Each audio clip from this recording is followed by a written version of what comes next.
The president's attorney, Jay Sekulow, was on the Sunday morning talk shows this morning defending Donald Trump Jr.'s meeting, saying it was not illegal and that President Trump had no knowledge of the meeting. One of the most often quoted experts on presidential ethics in the country is the University of Minnesota's Richard Painter. Professor Painter was the chief ethics lawyer for President George W. Bush, and as the vice chairman of the Citizens for Responsibility and Ethics in Washington, is part of that group's lawsuit against the president, which argues that President Trump is in violation of the Emoluments Clause of the United States Constitution. And Professor Painter is here right now. Thank you so much for coming in. Thank you. All right, Jay Sekulow, the president's attorney, on all the morning talk shows saying Donald Trump Jr.'s meeting was not illegal. What's your opinion? Well, what this is about is that these people will do anything in order to win. That's the clear message. They would do anything in order to win. When you have a foreign government that has been known for conducting espionage inside the United States, a foreign adversary, approach an American political campaign and say, we've got the dirt on your adversary, let's set up a meeting, there's only one thing to do, and that's to call the FBI. Do you think the meeting itself was illegal or just unethical? I think it was illegal.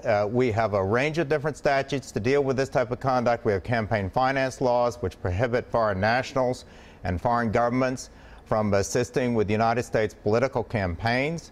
We also have computer hacking laws, and it's very clear that the Russians have been engaged in computer hacking in the United States for a long time. We don't know that that subject came up at that meeting, but it is likely that it did. We have a lot of laws to deal with this type of thing where a foreign government is trying to interfere with the United States election. There's only one appropriate response. It's go to the FBI and tell them about this. Because at the end of the day, Donald Trump was an American, Hillary Clinton was an American. This is a decision to be made by the American people without interference from Russia. Okay, and again, sir, you were one of the deputy counsels to President George W. Bush, so you've been in the White House, you've advised presidents. Let me ask you, though, didn't he have to, in this meeting, wasn't there something of value that had to be exchanged in order for this to be an illegal act? And what the president is saying, what Donald Trump Jr. is saying, is there was no information. Well, that's what they're saying now, that there was no information. If there was not going to be any information offered at the meeting, then why did the top 3 people in the Trump campaign go to this meeting with a Russian agent? Why did you have not only this Russian lawyer there, but a Russian lobbyist who've been working on the sanctions issue, trying to get the sanctions against Russia lifted? It appears to me that there was a quid pro quo, at least implicit, that what the Russians wanted was the sanctions lifted if Donald Trump won the election, and in return, they were going to help Donald Trump win by giving the dirt on Hillary Clinton. Okay. Donald Trump Jr. is not part of this administration. He is running the family company. Jared Kushner is a part of the administration, a senior aide to the president. Is he in trouble here because it appears he didn't disclose this meeting and didn't disclose several other meetings, that he has had to revise his disclosures several times? Well, that could very well be a problem because one of the ways that we deal with this type of conduct, people assisting foreign governments, meeting with foreign governments, when they shouldn't be, is through the statutes that prohibit false statements to the United States government.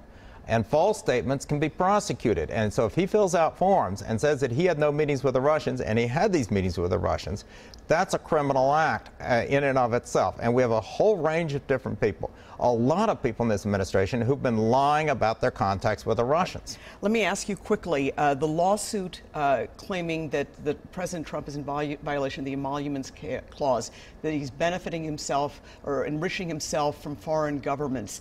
Your organization brought this lawsuit. Don't you have to prove that you've been injured, your organization has been injured, in order to file this kind of claim in federal court? Yes, there are several lawsuits, and ours is one of them. We also have lawsuits brought by members of the United States Congress and another lawsuit by the Attorney General of the state of Maryland, District of Columbia.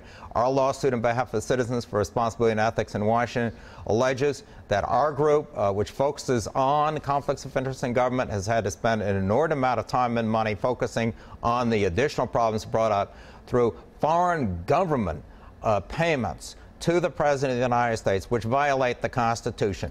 And that's a critically important part of the Constitution because the founders understood that foreign powers would seek to manipulate the United States government through payments made to U.S. government officials, and that's why those payments are flatly prohibited. And we believe that President Trump, through the Trump Organization, is taking substantial amounts, whether it's borrowed money from Russia or in China or wherever. We need to get to the bottom of it and find out where the money's coming from in the Trump Organization so we can make sure that he is complying with the Constitution. We do not think he is. All right, Professor Painter, thank you so much. I know People magazine is waiting to interview you. You're interviewed by national organizations on a daily basis, it seems, these days, so we appreciate your time. Well, thank you so much. Thank you. Well,